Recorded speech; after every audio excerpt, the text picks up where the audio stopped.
Again, the Gemara today, Be'ezras Hashem Yisbarach, the very last blot of Masechta Yevamos, Kuf Chav Beis. We start 7 lines from the top of the Amud. Gemara brings here another story regarding the subject of trusting even a guy to say testimony about a person that passed away. Dr. Gemara, Abba Yudin Ish Tzaidan. Abba Yudin, a fellow from Tzaidan. Omar said as follows, Maise B'Yisrael V'Yvikechavim. There was an incident with a Yid and a guy, Shaholchu Baderech, that traveled on the way together. And the guy came back and he reported, Chaval al Yehudi Shayimi Baderech, Nebuch on this Yid that went with me on the way, Shemeis, and he died, Baderech on the way, V'Kavartiv, and I buried him. V'Yisiu Ishtai, and they married his wife based on this testimony of this guy. So the point of here is, if you remember, we learned before in the Gemara, when a guy says something, Masiach Lefi Tumai, which means he's speaking offhandedly. He's not trying to say testimony about him, but he's just reporting something that, not even trying to come to a bezin or to respond to a question that's being asked. We trust the guy. That's what happened over here. Right? He came and said Chaval before Shema B'Daik. He says Chaval, like sort of mourning the loss of this Yid. So it's not in such a case we could believe him. V'shuv Maise, another story was Kaila Shel B'nei Adam. There was a group of people, a group of Yidden. Shoy Mahalchen La Antuchya. They were traveling to Antuchya. Ubay V'kechavim. Echad, and a guy came along and said and reported about this group of Yidden. V'aman said, Chaval al Kaila Shel B'nei Adam. Nebuch on this group of Yidden. Some actually touched. I think some Rishonim touched. The word Kailer actually means this was a group of Yidden that were imprisoned. They were taking them from one place to another, and they were sort of imprisoned. So he came in and reported about them that Chaval on them that Shemeisu, that they all died, the Kavartim, and I buried them. And they remarried their wives based on his report. So here the chiddush in this case is that one guy comes and says, "Hey, this is about a group of Yidden, a whole group, not just one." A third incident that happened was B'shishim B'nei Adam, a large group. There was 60 Yidden. They were traveling to Charkaim Beitar. Charkaim Beitar. This is Beitar is the times after the second Beis Hamikdash. There was a massive city of a lot of Yidden that lived there, and there was a siege that was placed around that city, and eventually all the Yidden there were killed. Very tragic story. It's in the story in the Gemara in Gittin about in the times of the second Beis Hamikdash. So there were Yidden that were traveling there then. Ubay v'kechavim v'amar, and a guy comes and reports and says, Chaval al shishim b'nei Adam, Nebuch on these 60 Yidden, shoy mahalchem aderech beitar, shemeisu, they all died there, v'kvartim, and I buried them. V'isiu es neshesayim, and based on the report of this guy, they married off this all the wives of these men. Yep. So the Ramban actually points out there's another chiddush in the story. If you remember, we had before in the Gemara, spoke about a question whether could you trust a witness to say testimony about a man or many men here that passed away in a time of war. And this was certainly a time of war. There was a siege placed in the city of Beitar. Gemara before said maybe in a time of war the testimony a person says is not really reliable because he's just thinking that for sure the person passed away in this time of war. But over here the Ramban says in this story this was in the time of a war, and nevertheless we trusted even a guy to say this testimony about them. You can say edus about a person that you saw that died, even if it's not in the daytime. It's at night and you're using candlelight or the light of the moon to see his face and to identify him. You could also say edus based on a baska. The word baska here does not mean what it usually means, some heavenly voice, but baska means some voice that you hear. It's at night or it's a place where you can't see who's speaking. But you hear some voice saying that someone passed away and you don't know who's the one that's saying it. And Ma'isa Bechad is actually a story that happened. Sha'amad al Reisha, someone was standing at the top of a mountain, Va'amad, and he was screaming and saying, Ish, Pliny ben Pliny, Mimakam Pliny Mace. That Pliny ben Pliny from this place passed away. And they didn't see who it was that was saying this. So they went there to the top of the mountain to see who's announcing this. They found nobody there. But they married off his wife. V'shuv Maisa, another story was B'Tzalmoin, in the city's Tzalmoin, Be'echad Sha'ama, a person that came and said, this person himself came and said, Ani ish Pliny ben ish Pliny, my name is so and so. Nishachani nochash, I was bit by a snake. Pareni meis, I know I'm going to die. And then V'holchu, and they went to go see who this person was, and v'lo yikiru, they had no idea who he is. They couldn't, in other words, after he died, the point is that they couldn't identify his body after he died, but still, because he said his name, he said who he was when he was alive, and then he died. They married off his wife based on what he himself said. So the Gemara Amar Rabba Bashmuel Tana, we learned in Abraisa. Beishamai Yoimrim Beishamai said, "Ei masiin al pi baskal." You can't marry off a woman based on this voice that you hear, but you don't know who is speaking. Beisil Yoimrim masiin al pi baskal. You could marry off a woman based on a baskal that says that her husband died. So the Gemara asks, "My kamashmalan, what's the chiddush here that he's bringing from this brayse?" Masnisini, we have here the Mishnah. The Mishnah says that you could marry off based on a baskal, which is basically Beisil's opinion. So, I mean, the fact that Beishamai the Braisa says differently, why does that matter? We never paskin like Beishamai. We have here the Mishnah that says like Beisil. Says the Gemara, Ha kamashmalan.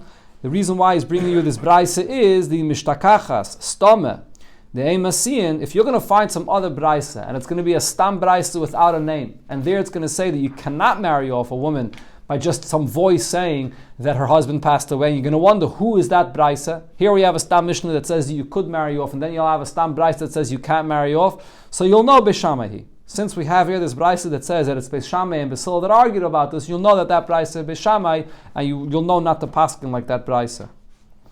So the Gemara says, the Mishnah that it says that there was the story with this voice that came from a mountain.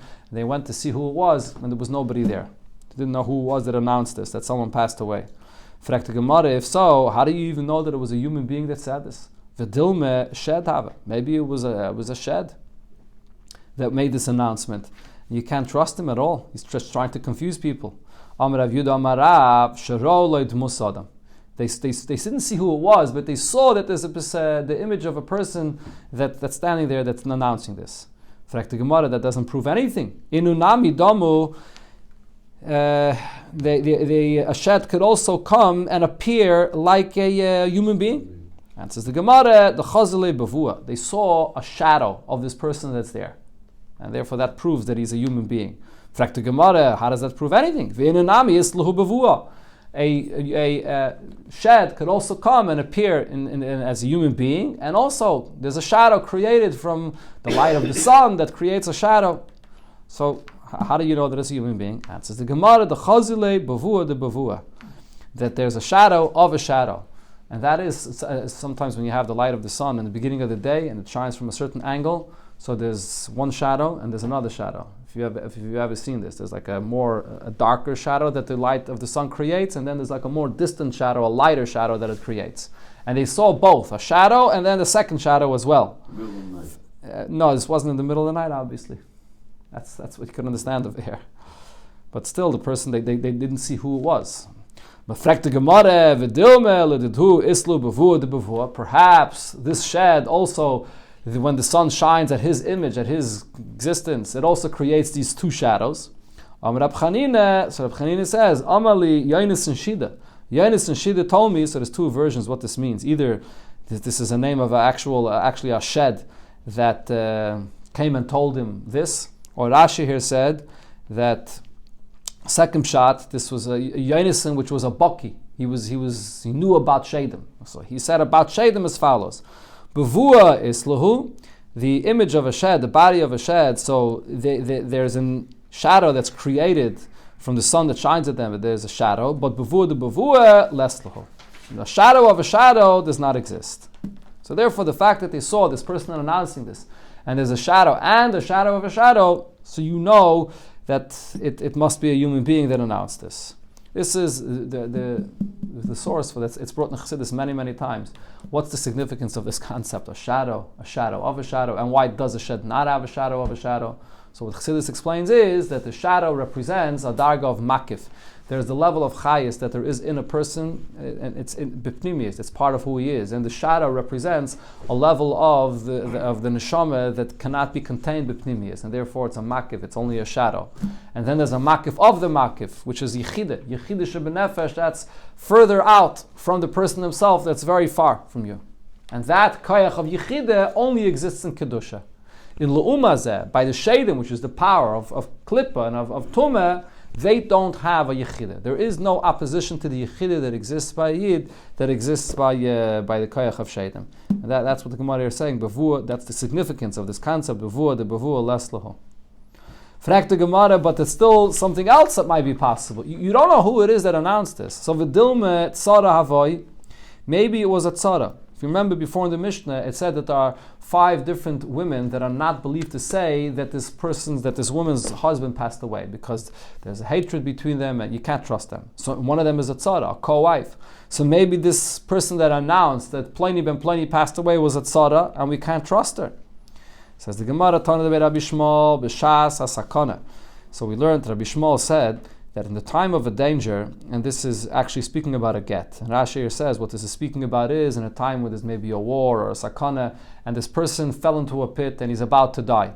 And he wants his wife to get a get so his wife shouldn't be stuck. Perhaps this is a person that had no children, and then he's going to be stuck with Yibum. So this person here is about to die, and kaisvim v'naisnin, and this person is screaming and says, give my wife a get, I command, give my wife a get.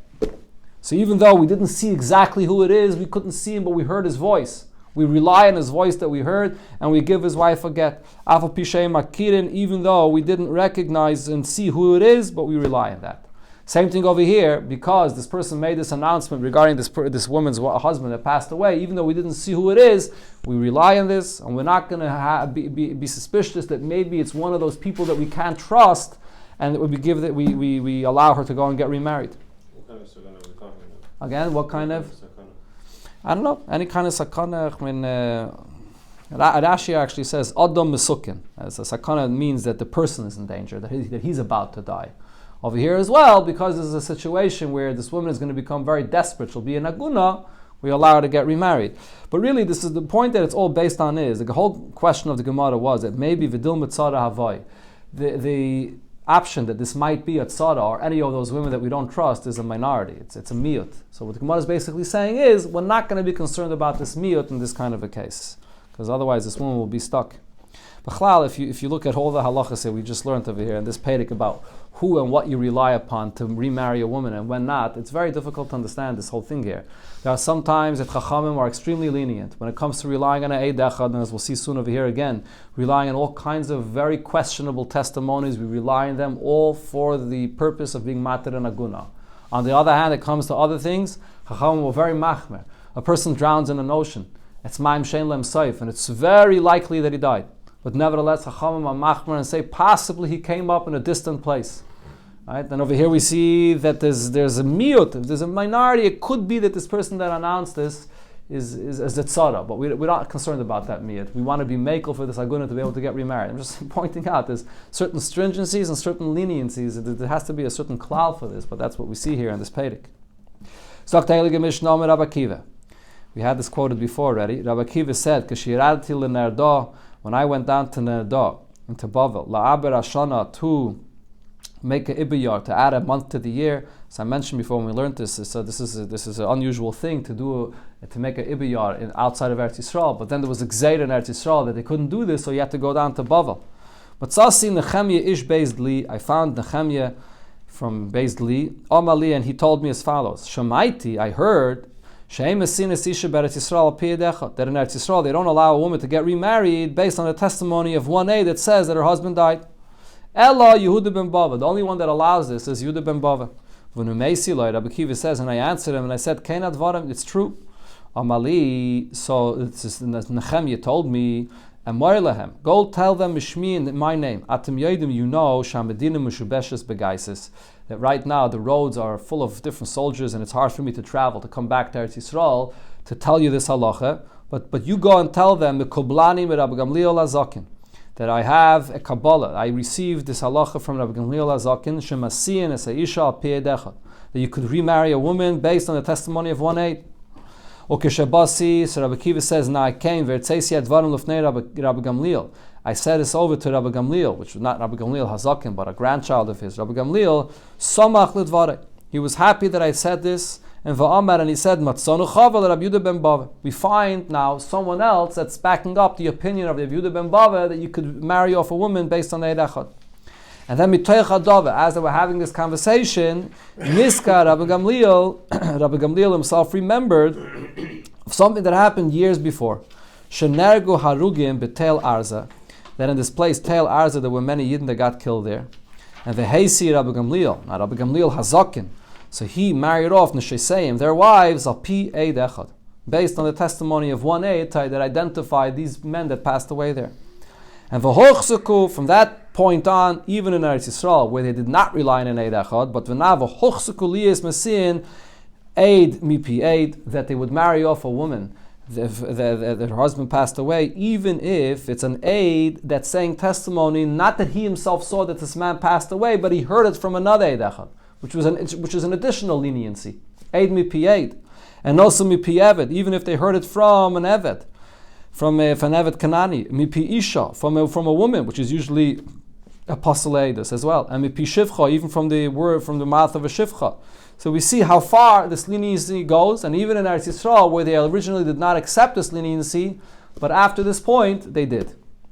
Rabbi Eliezer, Rabbi Yeshua Imrim, however, Rabbi Eliezer and Rabbi Yeshua said, Ein masin estishal pi dechad, that you can't marry off a woman based on the words of an Eid Echad. Now this opinion of Rabbi Eliezer and Rabbi Yeshua is really quoting what they held before this was established in Eretz Yisrael that you could.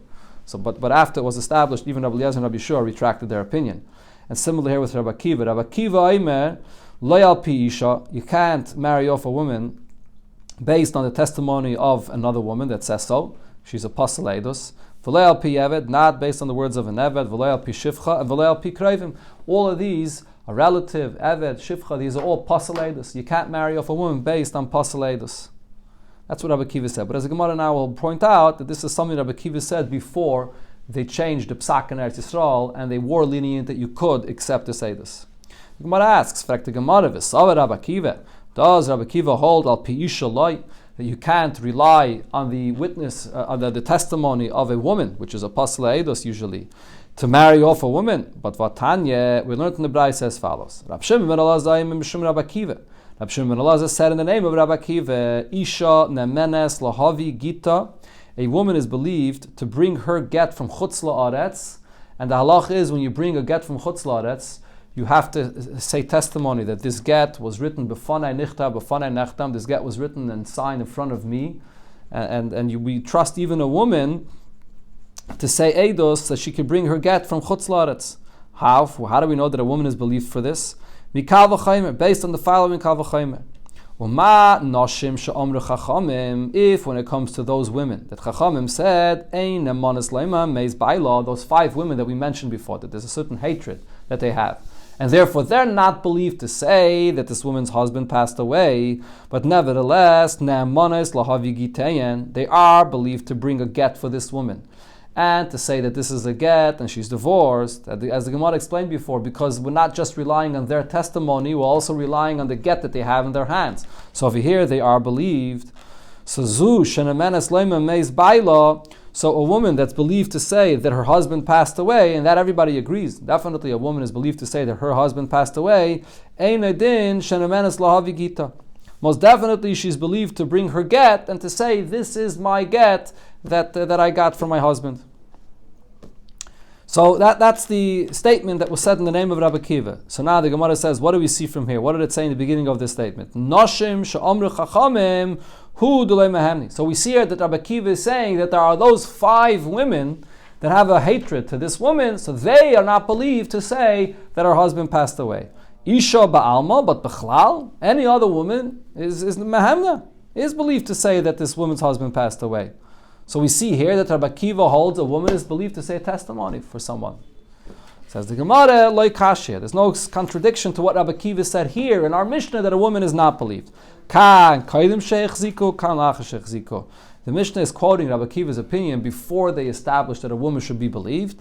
And lacha sheikh ziku, once it was established, so Rabbi Akiva also accepted it and agreed that a woman is believed. Zok the Mishnah, the very last Mishnah from the Masechta here. Zok the Heilige Mishnah, Amru loy.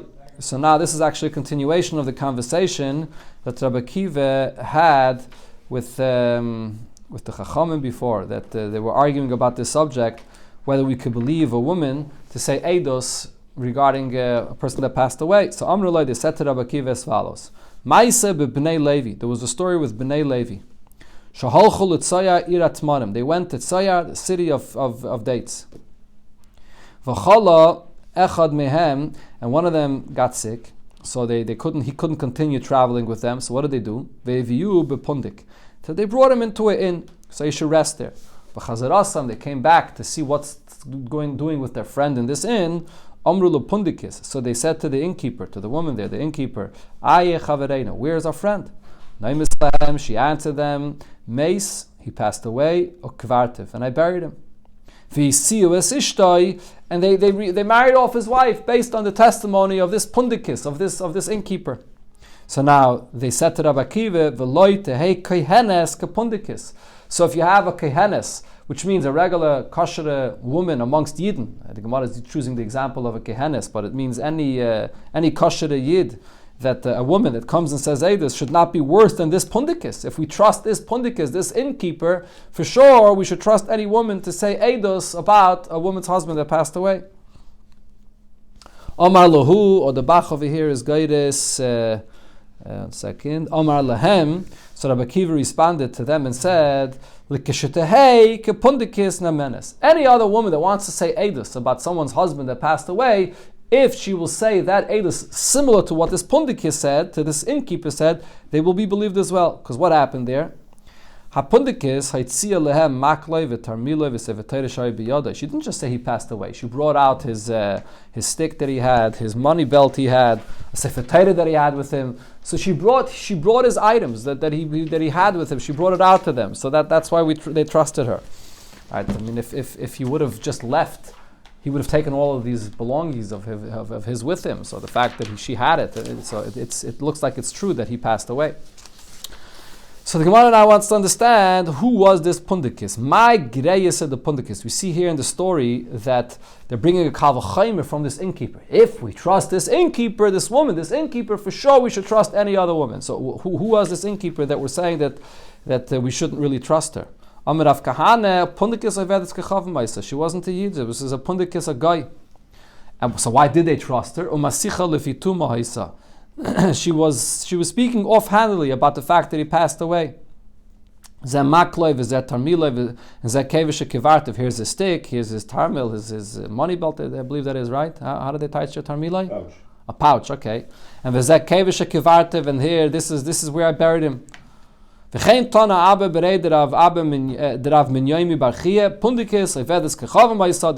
was a guy, and she was just speaking offhandedly about what happened. But the Gemara asks on this answer, you're saying here that this woman was speaking offhand, with not trying to testify about his death. But how could that be? What does it say here in the Mishnah? But the Mishnah says, They asked her the question, where's our friend? So she's sort of being put on the spot, and she's responding and saying what happened. She's not just speaking offhand about what happened. And answers the Gemara, what happened over here is, Kivin de Chazdizisnu, she saw them coming before they even asked her anything, Bachya, she was already crying. Amrullah, so they said they saw her crying, so they asked her, Aya Chavereina, where's our friend? Amrulam, and she answered, Meisa Kvartiv, he passed away and I buried him. So because she was already crying first, so that's the sign that it was natural, it was real that she was crying and not just responding to the question. Tana Rabbana, we learned in Abraisa. There was a story with someone that came to say testimony about a woman, about her husband that passed away in front of Rab Tarfon. And Omaloi, so Rab Tarfon said to him, how do you know what happened to this woman's husband? Omar, he said as follows: me with this man, we were traveling on the way. And there was a group of soldiers that was chasing us. And what did this person do? He hung onto a branch of an olive tree, and he pulled it off. So he had this big branch of an olive tree. And he used this branch in his hands to chase away this army that was following us. I said to this person, Aryeh, you're like a lion. Thank you for saving us from these soldiers. Now this person said to me, how do you know Sha'aryeh Shmi? How do you know this is actually my name? My name is Aryeh. Kach kair noise be'iri. This is what people refer to me in my city. Yechanan berab Yonason. My name is Yechanan berab Yonason Aryeh. But they gave me this nickname, Aryeh, a lion, the Mikvar Shechaya, from this town, from this village, Shechaya. So this person was a very strong person. He had this nickname, Aryeh. So this is how he knew who this person was. And this is the story that happened. And then what happened afterwards? Liyamim, days later, Chala, he got sick, Umeis, and he passed away. This is the testimony that this person said for Rab Tarfon. And Rab Tarfon went and married off this woman based on this testimony. Now, what's the chiddush of the story? So the Gemara says now, Rab Tarfon loiboy drisha v'chakira. Does Rab Tarfon not require drisha and chakira? Usually, when it comes to any eidos, so what's the halacha? There's a halacha of drisha and chakira. What does drisha v'chakira mean? Drisha means you have to interrogate the eidos to see if the testimony that he says, if the words that he says fits, if everything that he said is goes together, that he's not contradicting himself, or he's not saying something that doesn't make sense. That's drisha. Chakira is you have to know the time and the place to see that does he remember the time and the place where this happened. That's chakira. So over here in the story, the way this is reported in this braisa, he said what happened. Rab Tarfon accepted it and allowed the wife to go and get remarried. We don't see anything about any additional interrogation that Rab Tarfon asked for or interrogated him. But the question is, Vatanya, in another brayse we learned basically almost the same story, a little bit of a different version. And here we see that Rab Tarfon did interrogate him to some extent. Over here it says as follows: a person came in front of Rab Tarfon, Isha, to say testimony about this woman that her husband died. Bini said to him, my son, how do you know that he died? So this person says to Rab Tarfon, I and him were going together on the way, and the soldiers were chasing us, and he hung on to the branch of a fig tree, and he pulled it off, and he used this branch to scare away the army, and he chased away this army that was chasing them. And I thanked him for saving my life. And he said to him, Aryeh, you're a lion, you're strong as a lion. Amali yafik kivanta lishmi, when you say called me a lion, this is really my name. Shekach kairnai sibiiri, this is what people refer to me in my city. Yochanan ben Yonason Aryeh, I'm like a lion, the Mikvar Shechaya, from this village Shechaya. Yamim, days later, Chala Omeis. He got sick and passed away. This is what he reported to Rab Tarfon. Rab Tarfon interrogated him here. Rab Tarfon said to him, Loi kacha marteli, didn't you say Yochanan ben Yonason, that his name was Yochanan ben Yonason, the Mikvar Shechaya Aryeh, and he came from a town or a village, and the name of the village was Aryeh? Is that what you said? That the name of the village was Aryeh? So Omar Lei, so this person answered back, Rab Tarfon, Loi, that's not what I said. Ela kacha marti lecha, this is what I meant to say to you. Yochanan ben Yonason, his name was Yochanan ben Yonason, Aryeh, and he had a nickname Aryeh, Dimik Kfar Shechaya, that he came from Kfar Shechaya. So Aryeh was the name of the person, or a nickname of the person, not the name of the village. V'diktek olav shnayim v'shloisha pa'amim, and he asked him again, he made sure that what he was saying was true, and he asked him twice, a third time. This is the drisha, he's interrogating him. And the kivin is dvarav, and he saw that every time he said the same thing, he wasn't changing his story, so he was consistent with his report. And the hey said Rab Tarfon es ishtay. So Rab Tarfon went and married and remarried his wife. So what's the Gemara's question? Here we see that Rab Tarfon didn't just accept Eidus, he interrogated him.